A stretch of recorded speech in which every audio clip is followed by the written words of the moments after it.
আসসালামু আলাইকুম। প্রিয় দর্শক, সকালে আমি বলেছিলাম যে ডাকসু নির্বাচনের যে ফলাফলটা হলো সেটার কিছু কারণ আমি ব্যাখ্যা করব। আসলে অনেকগুলো কারণ আছে যে শিবিরের এই ভূমিধস জয় অথবা অতি আত্মবিশ্বাসী ছাত্রদলের যে ধরাশায়ী হওয়া, এর কারণগুলি একাধিক কারণ আছে। আমি আজকে একটা কারণ নিয়ে কথা বলবো, কারণ যে কারণটা নিয়ে কথা বলবো এর সঙ্গে আমাদের জাতীয় রাজনীতিরও একটা সম্পর্ক আছে। আমি প্রথমে বলে নিই, আমার বিবেচনায় ছাত্র শিবিরের যে প্যানেল, সেই প্যানেলে যে বিপুল বিজয় এবং ভোটের যে ব্যবধান যদি আপনারা দেখেন, যে ছাত্র দলের সঙ্গে তাদের যে ভোটের ব্যবধান, বিশাল ব্যবধান। আমি দুটো পদের কথা বলি, যে মানে সহসভাপতি মানে ভিপি পদে শিবিরের সাদিক কায়েম পেয়েছেন 14,000 ভোট, 14,042 ভোট, আর ছাত্রদলের আবিদুল ইসলাম খান পেয়েছেন 5,708 ভোট। প্রায় 3 গুণ ভোট পেয়েছেন উনি, প্রায় তিন গুণ, 2.5 গুণ তো ভোটেই। আর সাধারণ সম্পাদক পদে শিবিরের SM ফরহাদ পেয়েছেন 10,794 ভোট, আর ছাত্রদলের শেখ তানভীর বাড়ি হামিম পেয়েছেন 5,283 ভোট, মানে অর্ধেকের মতো, অর্ধেকের চেয়েও কম ভোট পেয়েছেন উনি। এই যে বিশাল ব্যবধান, এই ব্যবধানটা হলো কি করে? ছাত্র শিবির কি এর মধ্যে এত স্ট্রং হয়ে গেল? কীভাবে সম্ভব? আসলে যে ঘটনাটা হয়েছে এর পেছনে মূলত কারণ, আমি একটা কারণের কথা বলবো আজকে।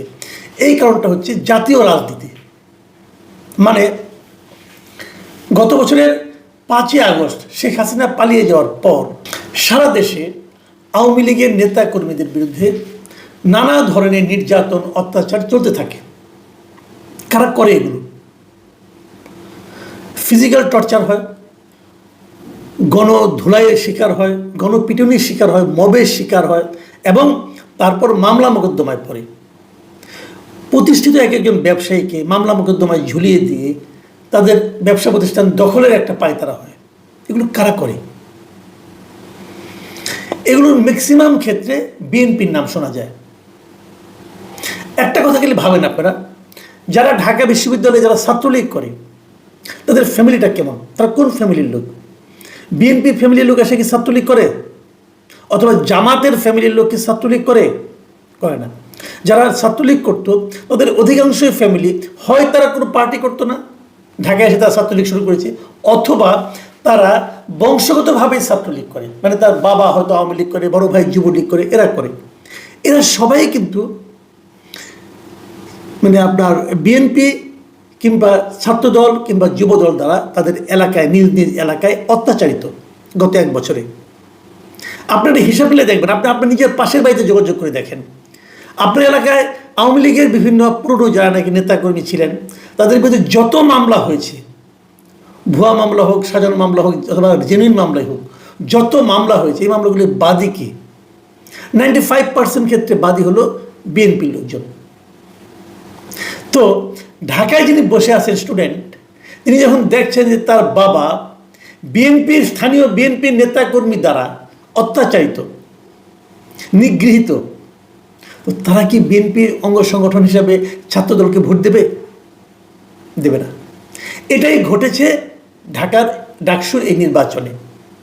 ডাকসু নির্বাচনে ছাত্রদলের সমস্ত ভোট ছাত্র শিবির পেয়েছে, একমাত্র জগন্নাথ হল ছাড়া।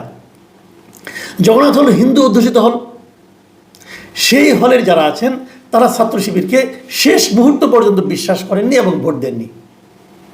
সেটার পেছনে আরেকটা কারণ আছে, সেটা আমি আরেকদিন বলবো। তো এখন এই যে ছাত্র লীগের ভোটগুলো ছাত্র দলে না যে শিবিরে গেল, এই হিসাবটা কিন্তু ছাত্র দল কিংবা তাদের যে মাদার অর্গানাইজেশন বিএনপি তারাও করতে পারে নাই। আমি আপনাকে একটা ছোট্ট উদাহরণ দিয়ে বলি, যে রোকেয়া হল, মেয়েদের হলগুলোতে ছাত্র শিবির জিতবে এটা কিন্তু কেউ চিন্তাও করেনি। তারা জিতলো কেন? ওই কারণে মেয়েদের হলগুলোতে ছাত্রলীগে যারা ছিল তারা সবাই ছাত্র শিবিরকে ভোট দিয়েছে। এইভাবে কিন্তু ভোটের পার্থক্যটা গড়ে উঠেছে।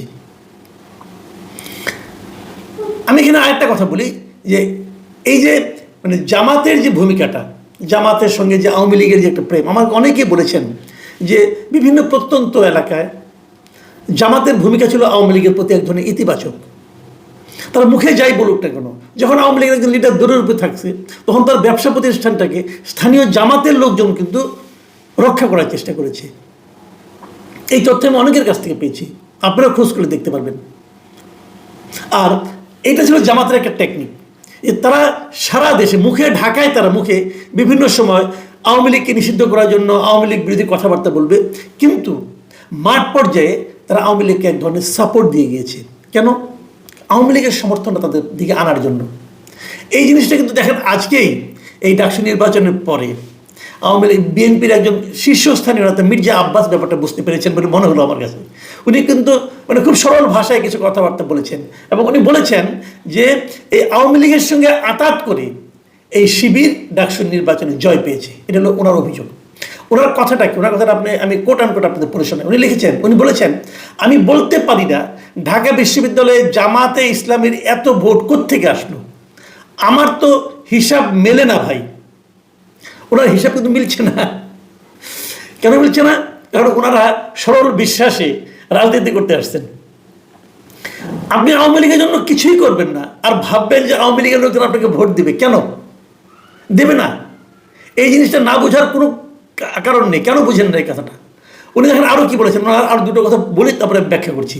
উনি বলেছেন, যখনই তারা বিভিন্ন দল একসঙ্গে বসেন তখন জামাতে ইসলামের নেতারা বারবার উল্লেখ করেন যে ভাই খেয়াল রেখেন আওয়ামী লীগ যেন আর কোনোদিনও আসতে না পারে। মানে যখন সবাই একসঙ্গে বসে তখন জামাতের নেতারা এই কথা বলে যে আওয়ামী লীগ যেন না আসতে পারে।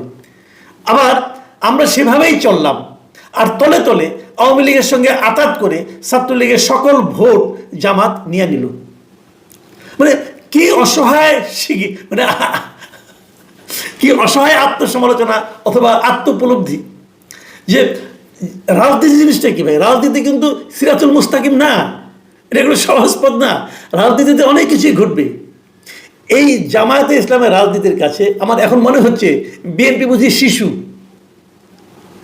আসলে কি তাই না? কি ভাবুন একটা কথা, জামায়াতে ইসলাম আওয়ামী লীগ